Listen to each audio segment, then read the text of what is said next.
Bon, bonsoir tout le monde. On va commencer s'il vous plaît. On va faire les hémorragies de la délivrance. On va commencer.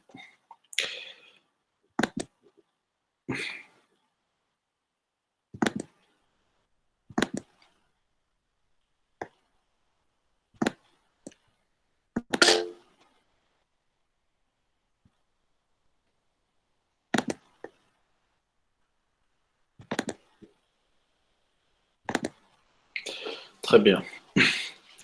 L'hémorragie de la délivrance.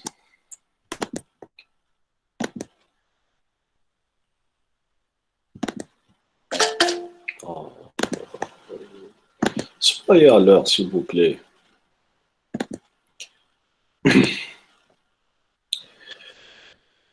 Bon, pour l'hémorragie de la délivrance, il faut très bien connaître la définition. C'est une hémorragie, d'accord, ou bien une perte sanguine qui est d'origine utérine venant de l'aire d'insertion placentaire. Bien sûr, c'est la quantité qui nous définit cette hémorragie et l'importance de cette hémorragie. Bien sûr, les quantités lors de la délivrance, normalement, dans l'état normal, on a des quantités beaucoup plus inférieures que 500 cc. Ça, c'est pour l'accouchement normal. Lors d'une césarienne, vu que c'est une chirurgie, d'accord, là, on tolère, bien sûr, les 1000 cc, d'accord, les 1000 cc lors de la césarienne. Dépasser ces quantités-là, d'accord, dans les 24 heures qui suivent un accouchement, ça nous signe qu'on est dans un état d'hémorragie de la délivrance, d'accord. Bien sûr, en pratique, c'est une estimation généralement visuelle, d'accord. C'est rare où on arrive à collecter le sang qui est perdu parce qu'il est mêlé au liquide amniotique et bien sûr, ça nous pose des difficultés de la collecte de ce sang-là. D'accord. Alors, bien sûr, c'est visuellement qu'on se dit, voilà, il y a eu beaucoup de pertes ou non. C'est comme je vous ai montré tout à l'heure, les garnitures, d'accord, et bien sûr le remplissage de l'haricot. Et bien sûr, il ne faut pas arriver jusqu'à ce que le lit soit recouvert de sang. Pour la mortalité là, et la morbidité, bien sûr, l'incidence, elle varie entre 1% à 5% des accouchements. C'est la deuxième cause de mortalité dans les pays développés et malheureusement, c'est la première dans les pays en voie de développement et surtout dans notre pays. D'accord? 1 à 10 décès pour 1000 accouchements. Bien sûr, sur le plan étiologique, vous avez tout ce qui, bien sûr, interfère dans la physiologie de la délivrance va nous entraîner une hémorragie de la délivrance. D'accord? Bien sûr, on a en premier les causes utérines. C'est surtout l'atonie utérine, quand vous avez un utérus, d'accord, qui ne se contracte plus et se rétracte plus. Il est atone. C'est comme un utérus qui est fatigué, d'accord, généralement quand il y a un travail long, ou bien lorsqu'il est surdistendu, ou bien il y a quelque chose qui le gêne pour, bien sûr, se rétracter ou bien se contracter. Bien sûr, on a aussi les anomalies utérines. Ça gêne généralement cette rétraction et la contraction. C'est les différents fibromes. Les fibromes, c'est des petites tumeurs bénignes qui se développent aux dépens de la musculature lisse de l'utérus. Bien sûr, on a aussi pour les surdistensions, surtout quand on a des grossesses multiples, une grossesse gémellaire, voire bien sûr plus. Les macrosomies fœtales, quand vous avez un utérus qui est surdistendu, généralement, il a du mal à se bien rétracter. On a aussi les anomalies placentaires, comme le placenta prévia. Je vous ai déjà expliqué que au niveau du segment inférieur, la musculature, elle est bien sûr, elle n'est pas riche, alors on a tendance à avoir des hémorragies euh, de la délivrance. On a aussi les rétentions placentaires. Je vous ai dit, quand vous avez un utérus qui n'est pas totalement vidé, là, on risque une petite rétention ou bien une rétention des membranes. D'accord? Là, ça peut nous entraîner une hémorragie de la délivrance. On a aussi le globe vésical. Quand vous avez la vessie qui est vraiment très remplie, là, ça gêne le retour à sa place de l'utérus et ainsi, ça gêne sa rétraction. On a aussi les infections, surtout quand on a un utérus qui est infecté, d'accord? Que ce soit pendant l'accouchement ou bien pendant le travail. Une chorioamniotite, c'est une infection, bien sûr, du chorion et du liquide amniotique. Généralement, c'est par voie ascendante du vagin. Là, on a tendance à avoir aussi un utérus qui est atone et ne répond pas aux stimulations. On a aussi les médicaments comme les bêta-2-mimétiques, d'accord, ou bien les anesthésiques, ou bien l'anesthésie profonde, d'accord, surtout quand on a tendance à faire une anesthésie générale et bien sûr profonde. On a aussi comme facteur, c'est les déchirures des parties molles.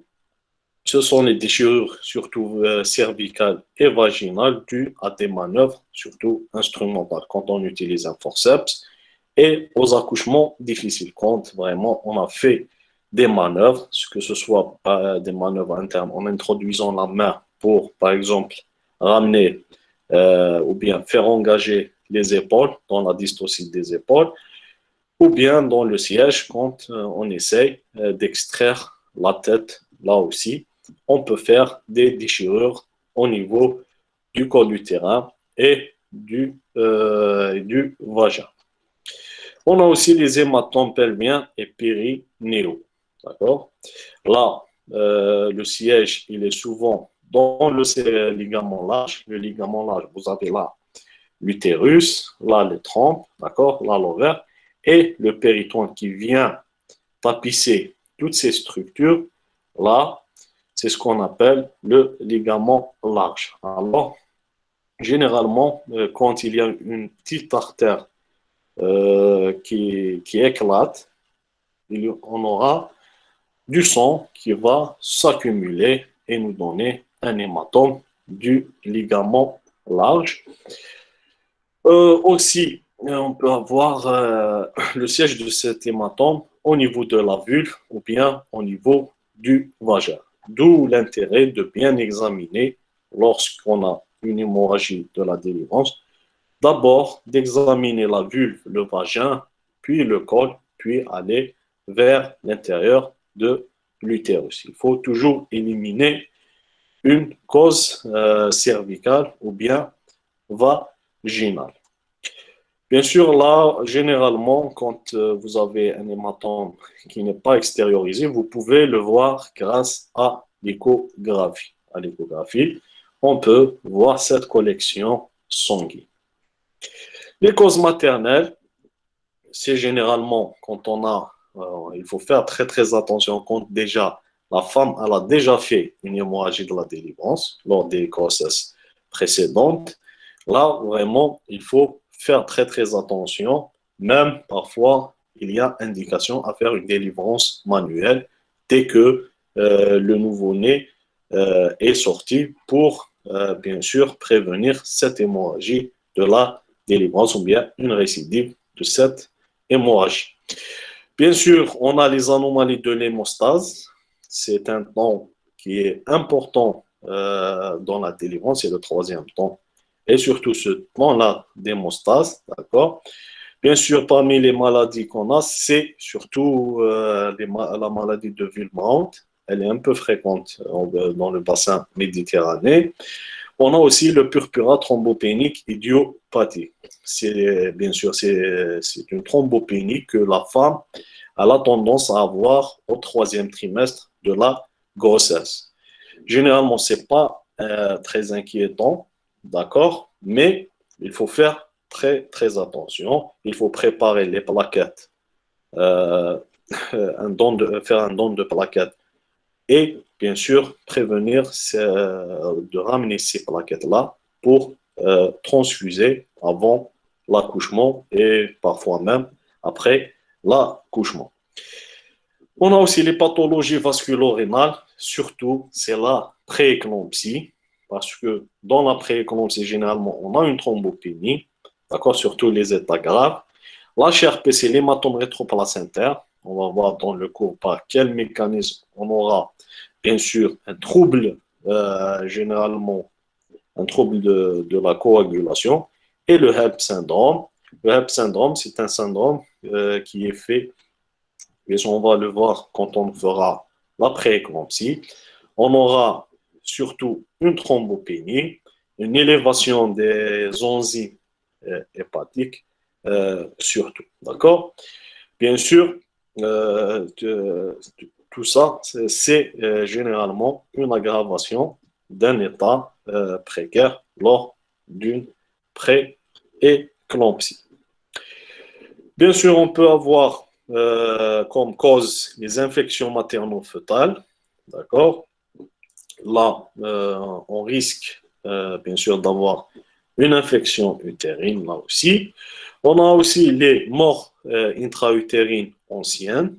C'est à cause du passage de constituants placentaires vers le sang maternel et qui va, bien sûr, nous créer des CIVD et des problèmes de coagulation.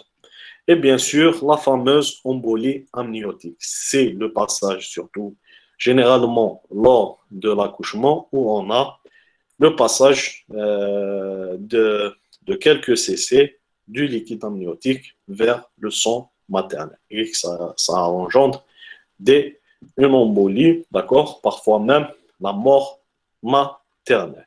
Et là aussi, dans ce cas-là, on a des problèmes de coagulation. Alors, on aura une CIVD et bien sûr une hémorragie cataclysmique. Sur le plan clinique, comment bien sûr diagnostiquer cette hémorragie?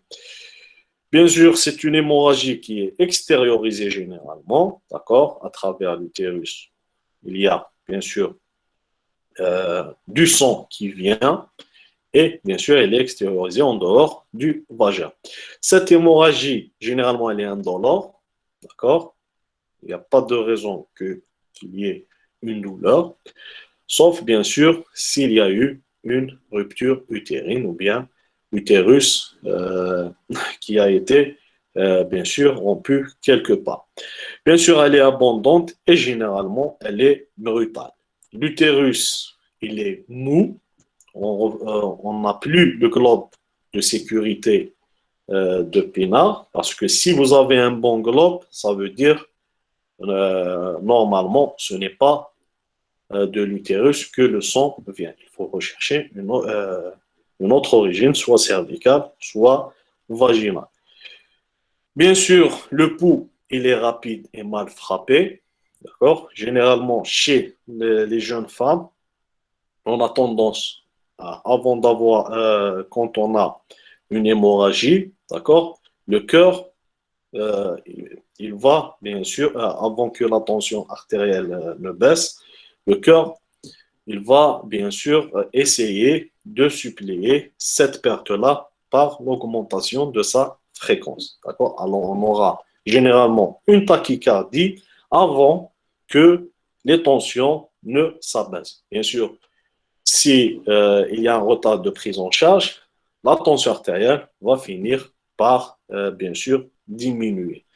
Et là aussi, on aura une pâleur et la malade qui va commencer à avoir des vertiges, parfois même une perte de connaissance.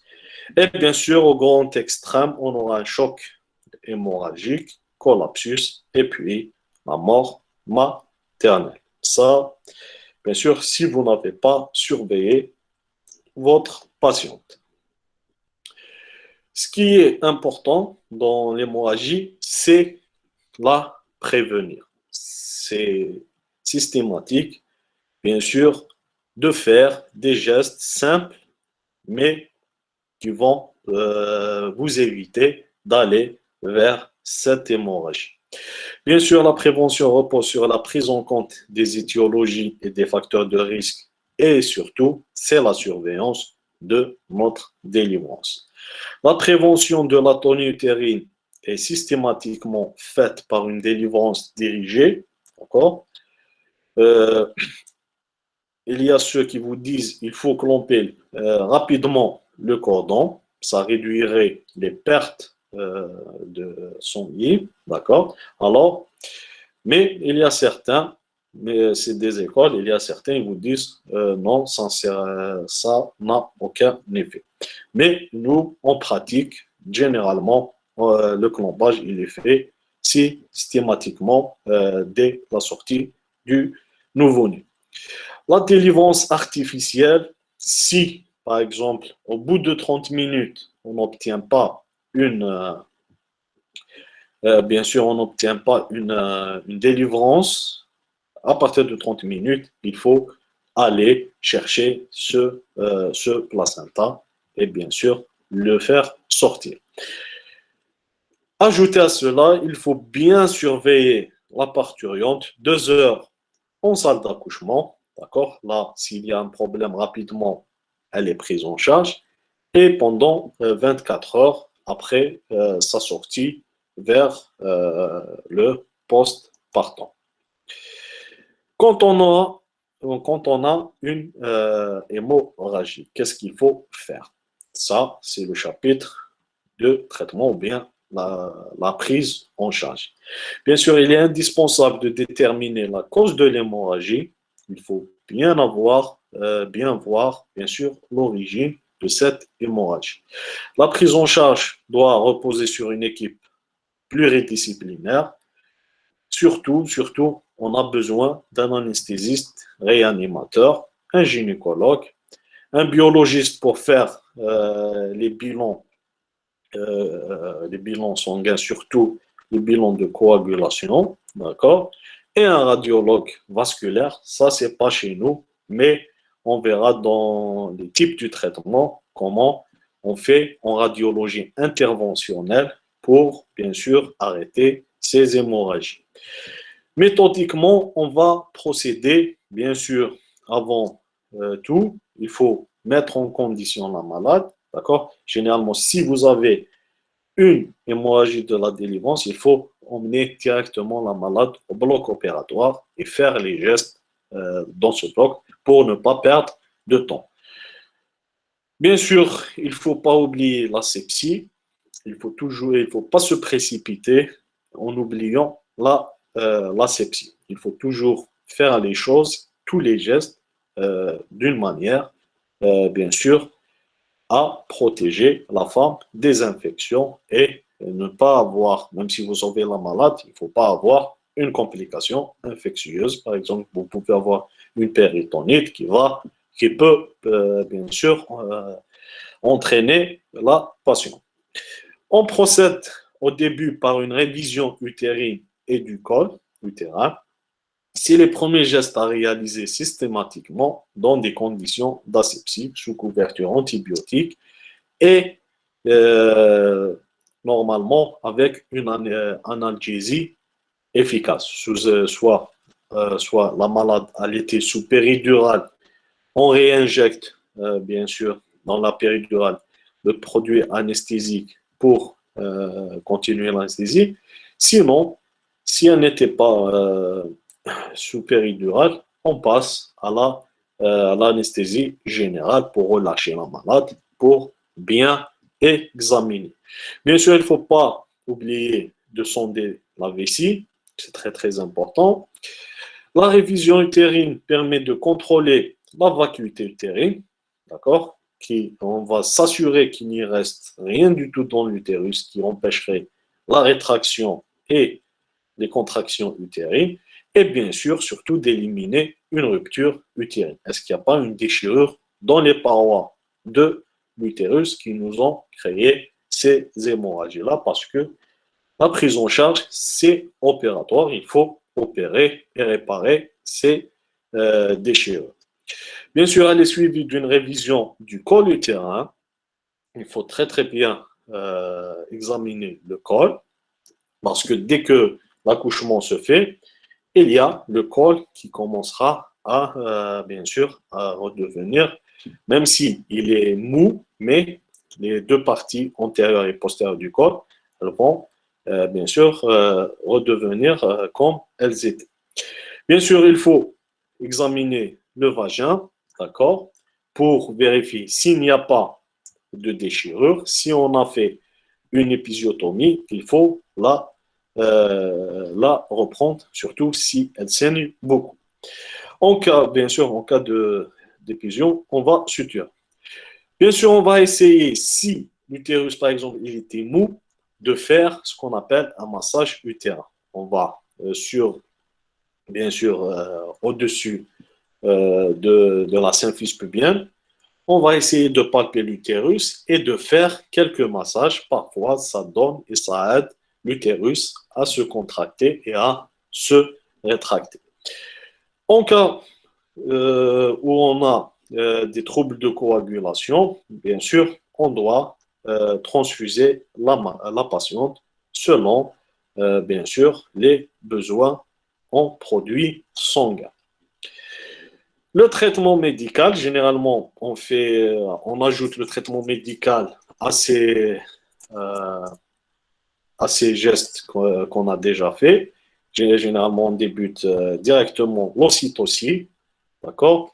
On injecte, mais bien sûr, les ocytocides, c'est l'analogue synthétique de l'hormone, ce qui est disponible, c'est l'ocytocine.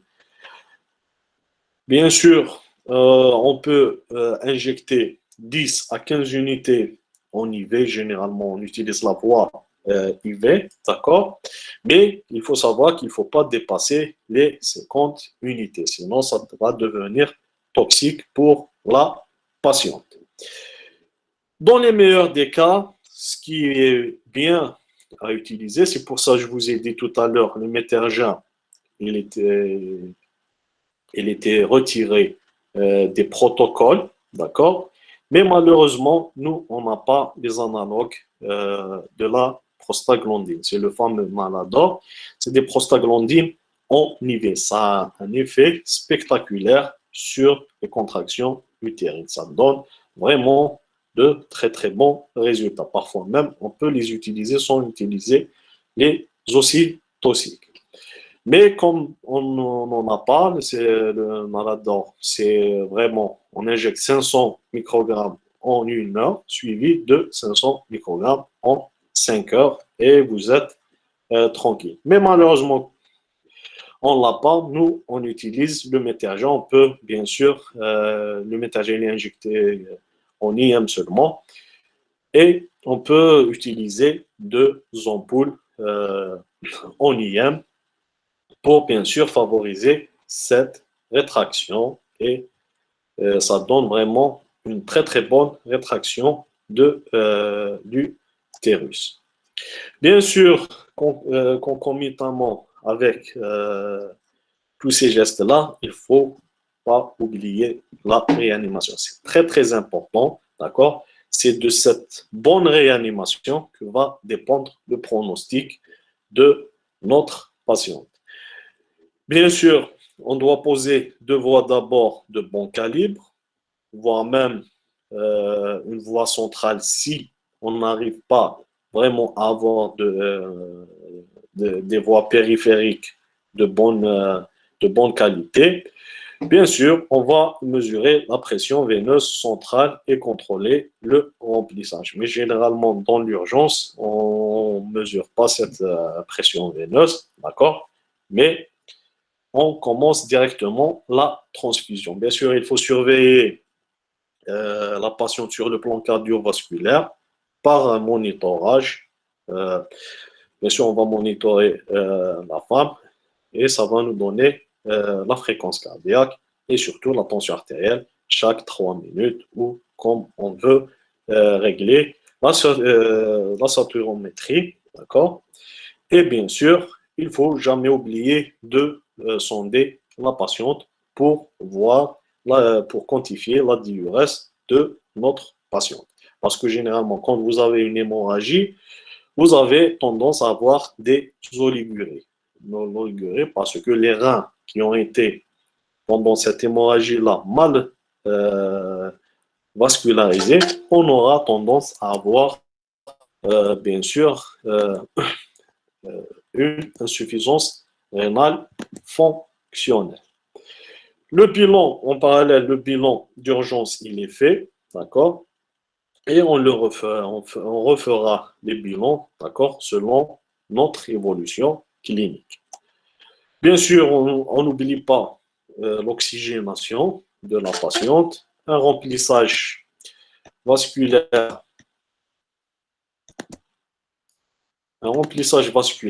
d'accord, soit on utilise bon, si par exemple le sang tarde, on peut commencer par les cristalloïdes, d'accord?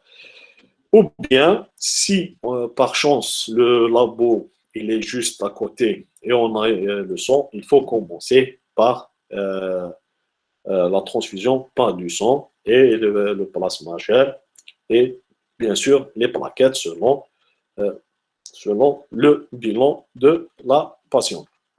Toujours, il faut préférer le plasma frais.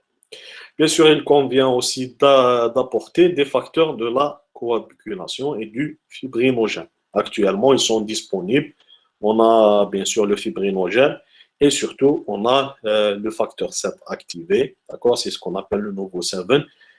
Vraiment, ça donne des résultats spectaculaires pour la coagulation. Même si on est entré parfois dans une CIVD, grâce à ces facteurs-là, on y arrive, bien sûr, avec la transfusion et tout, on y arrive à, bien sûr, à tirer la patiente de cette CIVD. D'accord?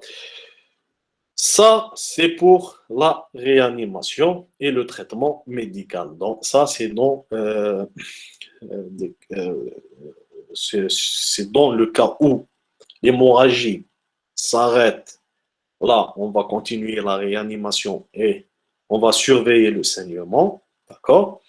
Si par malchance, la femme continue toujours à saigner, là, on doit passer vers le traitement chirurgical. Il ne faut pas trop tarder. D'accord? Dès que ces mesures-là, on n'arrive pas à avoir une bonne rétraction de l'utérus et un arrêt du saignement, là, il faut pas trop tarder et passer au traitement chirurgical.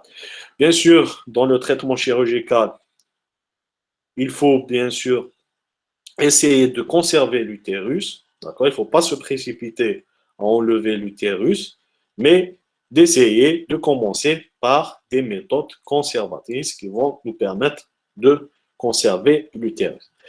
Bien sûr, il y a beaucoup de méthodes. Parmi celles-là, c'est la traction sur le col par deux pinces avec élongation et torsion de 180 degrés. Généralement, ça, c'est quoi? Vous allez, bien sûr, vous avez votre femme en décubitus dorsal. Vous allez avec des valves vaginales, vous allez essayer de prendre les deux berges du col, d'accord, par deux pinces. Et puis, vous allez essayer de tourner ces deux berges-là de 180 degrés pour permettre à l'utérus de tourner.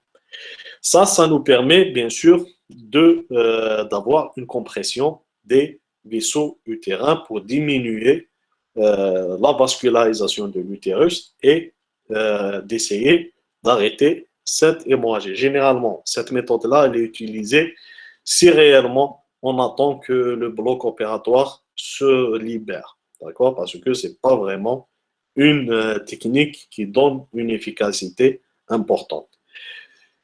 La deuxième, c'est bien sûr d'aller au bloc opératoire, ouvrir bien sûr la patiente et on va faire une suture euh,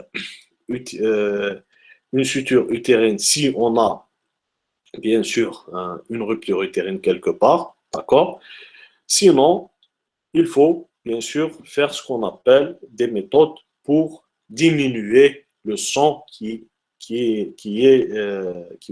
vascularise l'utérus.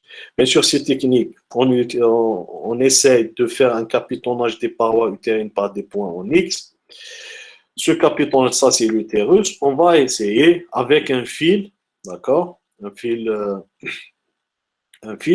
de d'essayer de faire une sorte de cravate pour l'utérus. Son but, c'est quand vous allez, bien sûr, vous allez tirer sur les deux sur les deux fils, vous allez bien sûr avoir euh, une rétraction de cet utérus. Vous allez manuellement créer cette rétraction.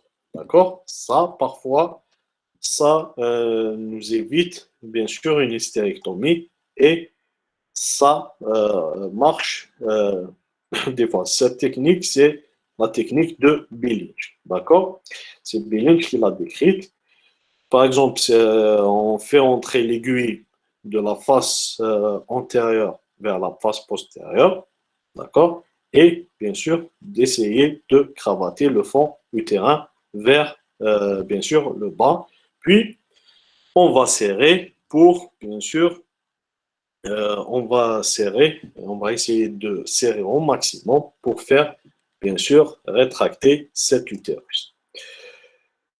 Ou bien, ce qu'on utilise, bon, chez nous, c'est disponible aussi, c'est la mise en place d'un ballonnet en intra-utérin. Là, vous n'avez pas besoin d'ouvrir la patiente par voie basse, d'accord, à travers le vagin et, bien sûr, le col. Vous allez introduire, ça c'est comme, ça vient comme une sonde vésicale, d'accord? C'est le même principe. Quoique le ballonnet, d'accord, il a une capacité de 500, plus de 500 cc. Nous, qu'est-ce qu'on va injecter? On va injecter du sérum salé, 500 cc de sérum salé, et ce ballonnet-là, il va bien sûr comprimer le site placentaire qui continue à saigner. Bien sûr, en espérant que dans 12 heures, parce que dans 12 heures, il faut enlever la moitié de, ça veut dire on laisse que 250 cc, et 12 heures après aussi, on doit enlever le ballon. Et généralement, le saignement s'arrête. Là, c'est comme si on a colmaté, d'accord, le site du saignement. D'accord, c'est par effet mécanique grâce à ce ballon. Mais il faut savoir que ce kit-là de ballonnet, ça coûte quand même dans les 40 à 50 000 dinars. D'accord? Un seul ballonnet. Bien sûr, c'est à usage unique. On ne peut pas le réutiliser une autre fois. Une méthode aussi conservatrice, c'est la ligature des artères hypogastriques.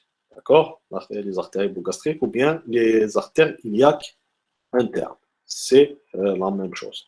Bien sûr, là, c'est une autre méthode, c'est la triple ligature, d'accord? Pour, bien sûr, diminuer la vascularisation de l'utérus, qu'est-ce qu'on fait? On va clamper, bien sûr, avec un fil résorbable, d'accord? On va clamper les deux ligaments ronds, on va clamper les artères utérines, d'accord? Et parfois même le ligament utéro-ovarien, d'accord? Ces trois étages-là qu'on va clamper pour, bien sûr, diminuer le sang qui va arriver à l'utérus. Et bien sûr, parfois, ça marche très, très bien. Ça, bien sûr, c'est pour les traitements conservateurs. Mais quand ça ne marche pas ou bien l'hémorragie, elle était très grave, et la femme, bien sûr, elle a commencé à avoir une CIVD, là, il ne faut pas hésiter à faire une hystérectomie, dite une hystérectomie d'hémostase. Ça veut dire on va y aller directement à faire enlever cet utérus qui saigne. Mais bien sûr, ça reste la dernière alternative après l'échec des méthodes conservatrices et ça dépend d'ailleurs de l'état de la patiente. L'embolisation artérielle, c'est là où intervient un radiologue interventionniste. D'accord? Si on a bien sûr un centre de radiologie d'intervention, ça serait génial. Bien sûr, le radiologue, qu'est-ce qu'il fait? Il va emboliser les artères utérines, bien sûr, grâce à une colle. Il va faire rentrer un cathéter, d'accord? Bien sûr, sous scope, et il va aller jusqu'aux artères utérines et il va injecter ces colles-là. D'accord? Bien sûr, c'est une colle qui va se résorber après, au fur et à mesure. Là aussi, c'est une très très bonne technique parce que elle donne des réussites quand même très très importantes. Là aussi, on utilise cette technique-là, c'est quand on a un placenta accreta, d'accord? Un placenta accreta ou bien percreta. Là, on va prendre la décision de laisser le placenta en place pour éviter une hémorragie secondaire. On fait cette embolisation, bien sûr, pour arrêter le saignement. Bien sûr, le gel ou bien la colle qui est injectée, d'accord, c'est des particules de spongel ou bien d'ivalent. Mais malheureusement, bon, chez nous, je pense qu'il y a un seul centre de radiologie interventionnelle, c'est à Babelwed, je pense. D'accord? Ils font cette embolisation artérielle, surtout quand il s'agit d'un placenta accrétant. Mais quand vous avez une hémorragie de la délivrance, d'accord, il faut avoir ce centre-là 24 heures sur 24, 7 jours sur 7. Ce qui est difficile d'avoir chez nous. Déjà des radiologues, déjà pour avoir une IRM normale, c'est très difficile. Alors là, pour avoir une radiologie interventionnelle. Bien sûr, euh, ajouter à ça, c'est juste pour vous expliquer la ligature des artères hypogastriques, d'accord? Vous avez ici l'artère iliaque interne, d'accord? Et c'est de cette branche-là que va naître l'artère utérine qui est là, d'accord? Là, c'est l'interne, là, c'est l'iliaque externe. Alors, on peut, bien sûr, chirurgicalement, aller clamper ces deux artères, d'accord? On les clampe pour, bien sûr, diminuer le sang qui va vasculariser l'utérus. Généralement, c'est comme ça qu'on fait le traitement d'une hémorragie de la délivrance. Il ne faut pas se précipiter, il suffit juste d'être méthodique, commencer concomitamment par, bien sûr, une révision utérine, révision du col et du vagin. En même temps, le réanimateur fait son travail, on fait les prélèvements biologiques, on commence la transfusion, bien sûr, selon les besoins. Par exemple, si on a une bonne tension artérielle et il n'y a pas de tachycardie, on peut temporiser juste pour examiner et avoir le résultat biologique. Si, par exemple, il y a une pâleur et il y a une tachycardie, là, il faut déjà commencer, bien sûr, notre transfusion et essayer d'arrêter cette hémorragie, que ce soit par des méthodes conservatrices, d'accord? Si ça ne marche pas, il ne faut pas perdre beaucoup de temps. Il faut, bien sûr, aller vers, vers la chirurgie. D'accord? Et dans l'idéal, c'est d'avoir, bien sûr, une embolisation artérielle, mais malheureusement, ce n'est pas toujours le cas. Et je vous remercie. Est-ce que vous avez des questions?